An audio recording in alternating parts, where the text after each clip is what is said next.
Assalamualaikum warahmatullahi wabarakatuh. Di sini kami dari kelompok 1 akan mempresentasikan bisnis plan dari kelompok kami dengan tema jasa lelang ikan mas koki. Dosen pengampu Bapak Muhammad Ali Tamrin, MSy. Yang beranggotakan 1. Vina Setianingsih, 2. Ainun Azizah, 3. Alivia Natasha Oktaviani, 4. Dita Amalia Putri. Yang pertama, deskripsi usaha. Usaha ini beralamat pada RT 3 RW 2 Dusun Sumbersari, Desa Tunggulsari, Kecamatan Kedungwaru, Kabupaten Tulungagung. Jenis usaha, jasa lelang ikan mas koki. Nama brand Dove Goldfish. Susunan organisasi, yang pertama manajer yaitu Ainun Azizah yang bertugas mengatur pekerjaan atau kerjasama antar kelompok untuk mencapai sasaran. Yang kedua, manajemen strategis yaitu Vina Setianingsih melakukan perencanaan, menganalisis dan menerapkan strategi yang tepat agar mempertahankan keunggulan ikan mas koki tersebut. Yang ketiga, manajemen keuangan yaitu Alivia Natasha Oktaviani yang bertugas pengelolaan, penyimpanan, serta mengendalikan dana yang ada agar dapat memaksimalkan keuntungan. Yang keempat, manajemen pemasaran yaitu Dita Amalia Putri yang bertugas merencanakan promosi, proses distribusi, melayani konsumen, dan mengatur kerjasama antar petani ikan mas koki.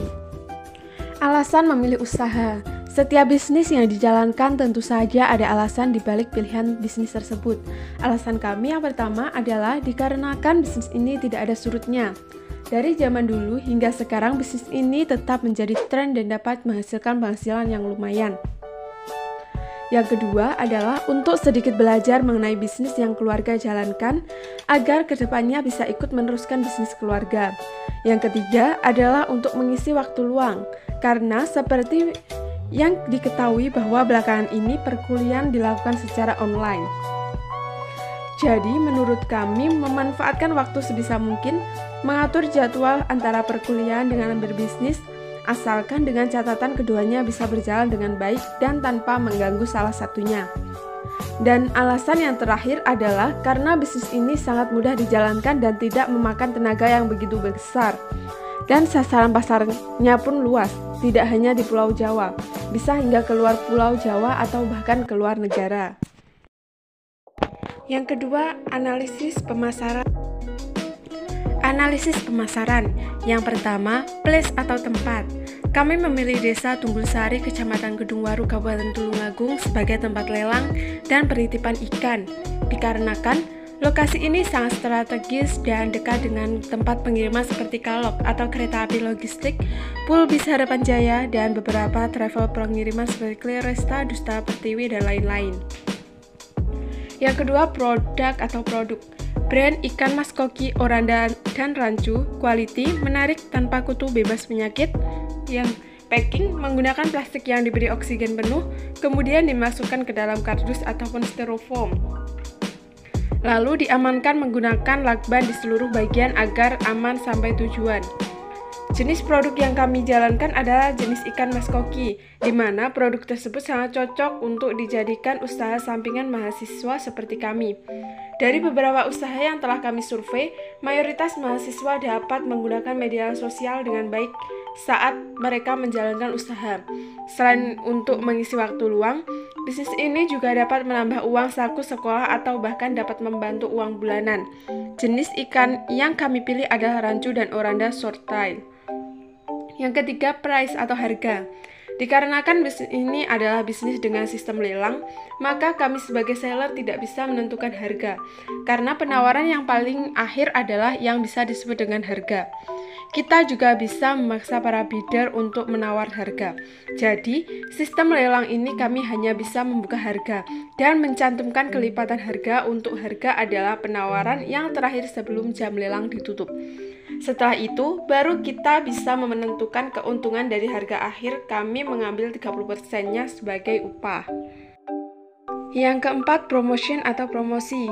Kami melakukan promosi melalui media sosial yaitu Facebook dan WhatsApp. Facebook menjadi wadah utama untuk memasarkan produk.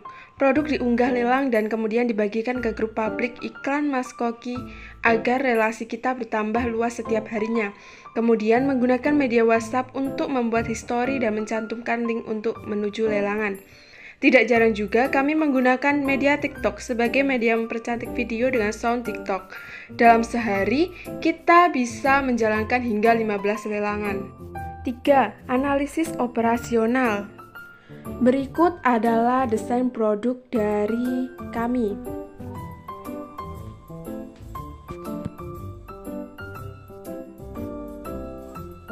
Analisis operasional, proses produksi. Sistem yang kami gunakan di sini ini adalah mengambil persentase dari harga jual keseluruhan. Alur kerjanya biasanya seperti ini. Yang pertama yaitu mencari bahan lelangan dari petani ikan, kemudian barang tersebut kami video dan ambil sampel foto untuk kemudian diunggah di media sosial tersebut dengan deskripsi lelang yang sudah tertulis. Kemudian, di deskripsi lelang akan terdapat aturan lelang, buka harga, kelipatan harga, dan jam tutup lelang. Seseorang yang menawar harga paling tinggi di jam sebelum penutupan, maka orang tersebut adalah yang menang lelang. Kemudian, seseorang yang telah disahkan kemudian diarahkan untuk konfirmasi melalui WhatsApp. Setelah proses pembayaran selesai, maka tahap selanjutnya adalah proses pengiriman.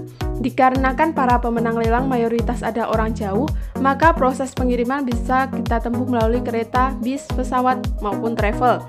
Seluruh biaya pengiriman dan packing adalah tanggungan pemenang lelang. Setelah seluruh proses selesai, maka pencapaian harga tertinggi di angka lelang akan kami ambil 30% sebagai upah. Sisanya adalah milik petani ikan. Dan perlu diketahui bahwa si petani ikan tidak ikut dalam proses pengiriman barang. Petani ikan hanya bertugas memelihara ikan dan kemudian diantar ke tempat kami untuk kemudian dilelang. Nah, tugas kami yang pertama sebenarnya adalah mencari relasi petani yang sekiranya butuh bantuan untuk di sistem lelangkan. Karena sebagian petani berusia tidak muda dan sedikit gaptek. Jadi bisa disebut bahwa sistem ini adalah di bidang jasa, mengambil jasa keuntungan 30% dari total penjualan tersebut. 4. Analisis peluang dan pesaing di pasar. Analisis peluang dan pesaing di pasar. Dengan perkembangan teknologi, proses transaksi antara penjual dan pembeli bisa dilakukan tanpa perlu bertemu. Penjual cukup menyediakan katalog di mana pembeli dapat dengan bebas memilih dan memutuskan barang yang ingin dibeli. Selain itu, interaksi antara penjual dan pembeli bisa dibuat lebih santai. Teknologi pesan cepat membuat penjual bisa melayani pertanyaan dari beberapa pembeli dalam satu waktu. Metode lelang ini sendiri banyak diminati, tidak hanya oleh penjual, tetapi juga pembeli. Karena dalam metode ini siapa saja bisa berpartisipasi.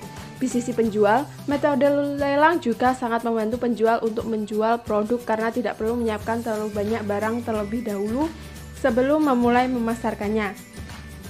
Penjual tidak perlu memiliki toko atau stok barang yang banyak jika memang hanya ingin menjual satu barang saja.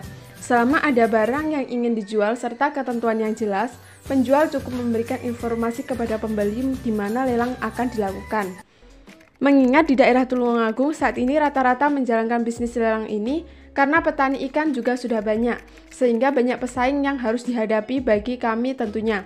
Untuk itu, kami sebagai kaum yang masih muda harus mempersiapkan strategi-strategi dalam menghadapi pesaing seperti melakukan inovasi atau hal yang berbeda dengan yang lain tentunya. 5. Analisis keuangan. Untuk memulai bisnis ini sebenarnya tidak membutuhkan modal terlalu banyak. Hanya saja yang diperlukan sebagai awalan adalah alat untuk proses pengiriman, seperti tabung gas oksigen, plastik, karet, dan kardus sebagai wadah, dan akuarium kecil sebagai fasilitas lelang. Biaya yang dibutuhkan di awal sekitar 300 ribuan, kemudian tinggal kita mengatur keuangan untuk membeli peralatan, dan untuk keuntungan saya mengambil 30% dari persentase harga lelang akhir. Jadi pada intinya sebenarnya tidak ada modal awal di sini, karena seluruh biaya pengiriman nantinya juga akan diganti oleh si pembeli termasuk biaya packing, kardus plastik, dan lain-lain. Selanjutnya dari uang tabung hasil lelang tersebut diharapkan dapat digunakan untuk mencoba breeding ikan milik sendiri dan kemudian mengeluarkannya dengan cara yang sama yaitu lelang sistem. 6. Analisis SWOT. Analisis SWOT. 1. Kekuatan atau strength. Waktu yang digunakan lebih fleksibel. Mayoritas orang luar Tulungagung hanya menjual ikannya saja karena mereka tidak bisa membudidayakan ikan tersebut. Kelengkapan fasilitas penanganan ikan selama proses lelang yang berpengaruh pada mutu ikan. Yang kedua, kelemahan atau weakness, yaitu seperti yang kita ketahui bahwa ikan adalah makhluk hidup yang bernyawa. Jadi kemungkinan resiko yang diambil adalah cukup besar. Ditambahnya persaingan yang terlalu ketat, daerah Tulungagung adalah pusat dari ikan mas koki.